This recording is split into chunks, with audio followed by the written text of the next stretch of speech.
Assalamualaikum warahmatullahi wabarakatuh. Bismillahirrahmanirrahim. Alhamdulillahirabbil alamin wa bihi nasta'in wa ala umuri dunya waddin. Wassalatu wassalamu ala asrofil anbiya'i wal mursalin wa ala alihi wa sahbihi ajmain. Selamat pagi dan salam sejahtera bagi kita semua. Perkenalkan, nama saya Nurila Dwi Aprilia, NIM 2017 402072.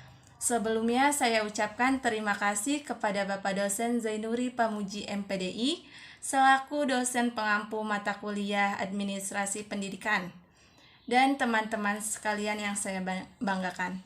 Di sini saya akan menjelaskan materi tentang administrasi keuangan dalam pendidikan. Administrasi keuangan atau manajemen keuangan pendidikan atau sering disebut dengan pembiayaan pendidikan adalah sejumlah kegiatan yang berhubungan dengan keuangan, pemanfaatan keuangan, sampai pertanggungjawaban keuangan dengan harapan tercapainya tujuan pendidikan secara efektif dan efisien. Manajemen keuangan sekolah dapat dimaknai sebagai upaya kepengurusan atau ketatausahaan keuangan mulai dari pencatatan, perencanaan, pelaksanaan, pengawasan, dan pertanggungjawaban. Dengan manajemen yang baik, sekolah tidak hanya mampu mendanai pembiayaan sekolah, namun sekolah juga mampu meningkatkan prestasi sekolah, meningkatkan keberdayaan guru dan ketenaga kerjaan pendidikan dalam melaksanakan tugasnya. Dengan manajemen yang baik pula, tidak mustahil bagi sekolah memiliki kemandirian pendanaan, dapat berdayakan masyarakat sekolah dan masyarakat sekitar.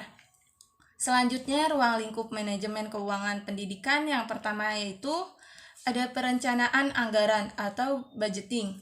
Budgeting adalah kegiatan mengidentifikasi tujuan, menentukan prioritas, menjabarkan tujuan dalam penampilan operasional yang dapat diukur, menganalisis alternatif pencapaian tujuan. Dengan analisis soft effectiveness, membuat rekomendasi alternatif pendekatan untuk mencapai sasaran. Dalam penyusunan anggaran pengelolaan keuangan perlu memperhatikan sumber-sumber keuangan yang ada, baik itu bersumberkan dari orang tua murid, komite, masyarakat, maupun pemerintah, baik itu pemerintah daerah maupun pemerintah pusat. Selain itu, pengelolaan keuangan juga perlu memperhatikan prinsip-prinsip sebagai berikut. Yang pertama, hemat sesuai dengan kebutuhan.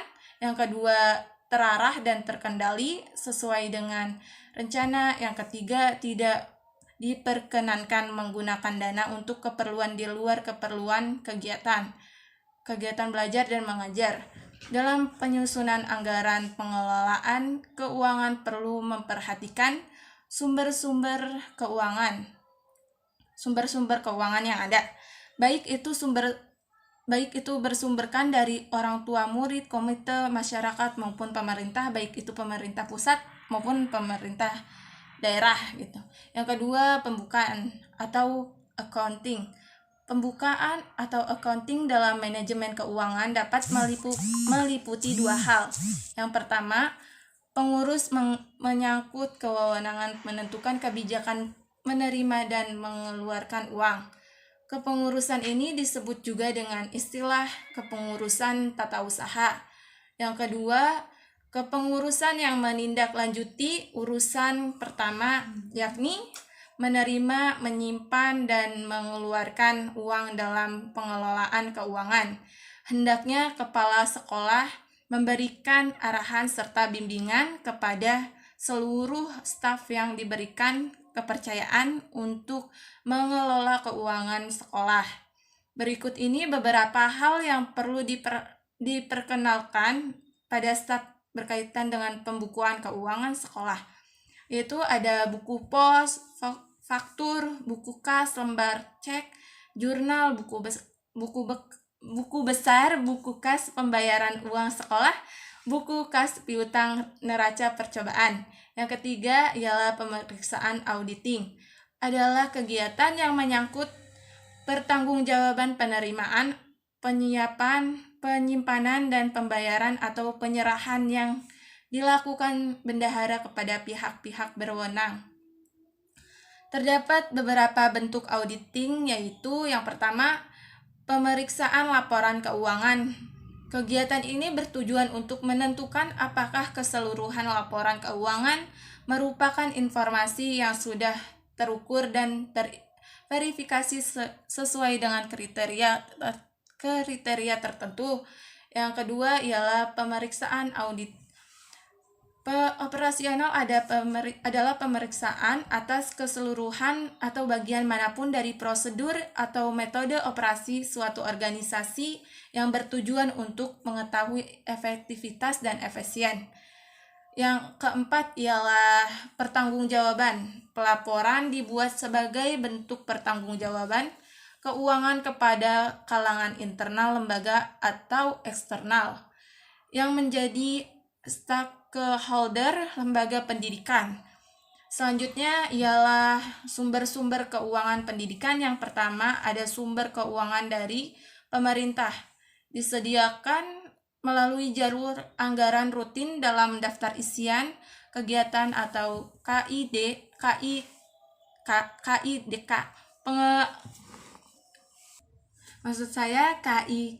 DKIK yang mengalokasikan kepada semua sekolah untuk tiap tahun ajaran. Dana ini lazim disebut dengan dana rutin. Dana dikeluarkan berdasarkan jumlah peserta didik di kelas 1, 2, dan 3. Mata anggaran dan besarnya dana untuk jenis pengeluaran sudah ditentukan pemerintah di dalam DKI. Pengeluaran dan pertanggungjawaban atas pemanfaatan dana rutin harus benar-benar sesuai dengan anggaran tersebut. Selain DIK, kedanaan dari pemerintah juga diberikan kepada setiap sekolah berupa dana bantuan operasional sekolah atau BOS yang diberikan secara berkala sebagai upaya pemerintah membantu pembiayaan operasional sekolah. Selanjutnya adalah orang tua siswa. Pendanaan dari orang tua peserta didik disebut juga dengan pendanaan dari masyarakat yang sifatnya mengikat. Pendanaan ini disebut juga dengan istilah iuran komite yang besarnya ditentukan melalui rapat komite. Pada umumnya dana komite ini dibedakan menjadi 3 jenis, yakni yang pertama ada dana tetap bulanan, adalah pendanaan yang wajib dibayar orang tua peserta didik setiap bulannya selama menjadi peserta didik di sekolah tersebut. Yang kedua, dana incidental merupakan pendanaan yang diwajibkan kepada peserta didik baru dan pada umumnya hanya dibayarkan 1 kali selama menjadi peserta didik. Yang ketiga ialah dana sukarela.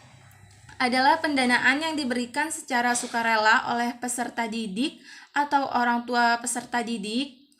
Selanjutnya, masyarakat pendanaan pendidikan dalam kategori ini merupakan pendanaan dari masyarakat yang sifatnya sukarela, baik secara pribadi maupun kelompok, seperti yayasan, badan usaha milik pemerintah maupun swasta, sebagai bentuk kepedulian terhadap kegiatan pendidikan di suatu sekolah. Selanjutnya, dana dari alumni. Dana dari alumni adalah pendanaan yang diterima dari para alumni yang memiliki kepedulian terhadap peningkatan mutu lembaga pendidikan. Baik dari para alumni tidak hanya terbatas dalam bentuk uang, namun dapat pula berupa bentuk buku, perlengkapan sekolah, atau bentuk tenaga seperti pengabdian diri untuk mengajar sebagai bentuk rasa syukur dan terima kasih kepada lembaga pendidikan karena sudah memberikan ilmunya dan sebagai bentuk pembekalan diri terhadap dunianya. Dana ini dapat diterima dari alumni, diberikan secara langsung oleh individu maupun kelompok, baik melalui acara perkumpulan alumni maupun lustrum sekolah. Selanjutnya dana dari peserta kegiatan adalah pendanaan yang bersumberkan dari kegiatan-kegiatan yang diselenggarakan oleh pihak sekolah. Pendanaan ini bisa bersumberkan dari peserta didik, guru maupun masyarakat, tergantung bentuk acara yang diselenggarakan. Seperti kegiatan yang diperuntukkan untuk meningkatkan kompetensi guru yang dilakukan secara mandiri oleh sekolah dan pendanaannya melibatkan guru atau kegiatan ekstrakurikuler yang diberikan kepada peserta didik untuk mengembangkan diri sesuai dengan bidang yang diinginkan peserta didik, seperti kegiatan pengembangan diri, tata boga, tata busana, pramuka, dan lain sebagainya. Selanjutnya, dana dari kegiatan kewirausahaan sekolah. Banyak sekolah-sekolah saat ini yang mengembangkan usaha untuk meningkatkan keberdayaan sekolah dalam aspek pembiayaan. Kewirausahaan sekolah dapat dikembangkan dengan melibatkan masyarakat sekolah sendiri, seperti peserta didik maupun guru dan staf, atau dengan memberdayakan masyarakat sekitar, seperti koperasi, kantin, fotokopi, bazar tahunan, perkebunan, toko serba ada, dan lain-lain. Selanjutnya adalah prinsip-prinsip manajemen keuangan pendidikan. Yang pertama, transparansi. Transparansi artinya keterbukaan. Transparansi dalam manajemen keuangan pendidikan berarti adanya keterbukaan dalam pengelolaan keuangan, mulai dari sumber-sumber keuangan, pemanfaatan, hingga pertanggungjawaban keuangan. Transparansi keuangan sangat diperlukan bagi pihak-pihak yang berkepentingan untuk mengetahuinya. Selanjutnya, akuntabilitas ialah kondisi seseorang yang dinilai oleh orang lain karena kualitas performasinya dalam menyelesaikan tugas untuk mencapai tujuan yang menjadi tanggung jawabnya. Selanjutnya, efektivitas dinamain sebagai ketercapaian tujuan yang telah ditetapkan. Gardner dalam komprimen mendefinisikan efektivitas lebih dalam lagi.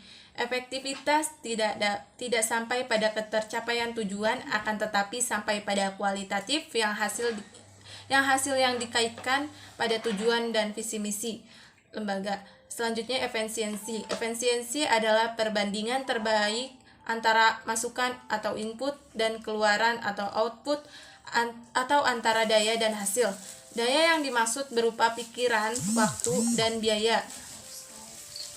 Tugas pengelolaan keuangan. Manajer keuangan sekolah memiliki tugas untuk menentukan keuangan sekolah, mulai dari cara mendapatkan dana hingga pemanfaatan dana. Berikut ini diantaranya beberapa tugas manajer. Yang pertama, manajemen untuk perencanaan perkiraan. Kedua, manajemen memusatkan perhatian pada keputusan investasi dan pembiayaan. Yang ketiga, manajemen kerjasama dengan pihak lain. Yang keempat, penggunaan keuangan dan mencari sumber dana prosesnya. Proses pengelolaan keuangan. Selain itu, pengelolaan keuangan juga dituntut untuk mampu menguasai ruang lingkup manajemen keuangan sekolah, yakni yang pertama, perencanaan anggaran, mencari sumber dana sekolah, penggunaan keuangan sekolah, pengawasan dan evaluasi anggaran, pertanggungjawaban keuangan sekolah. Sekian yang dapat saya sampaikan, kurang lebihnya mohon maaf. Sekian dan terima kasih. Wassalamualaikum warahmatullahi wabarakatuh. Semoga bermanfaat.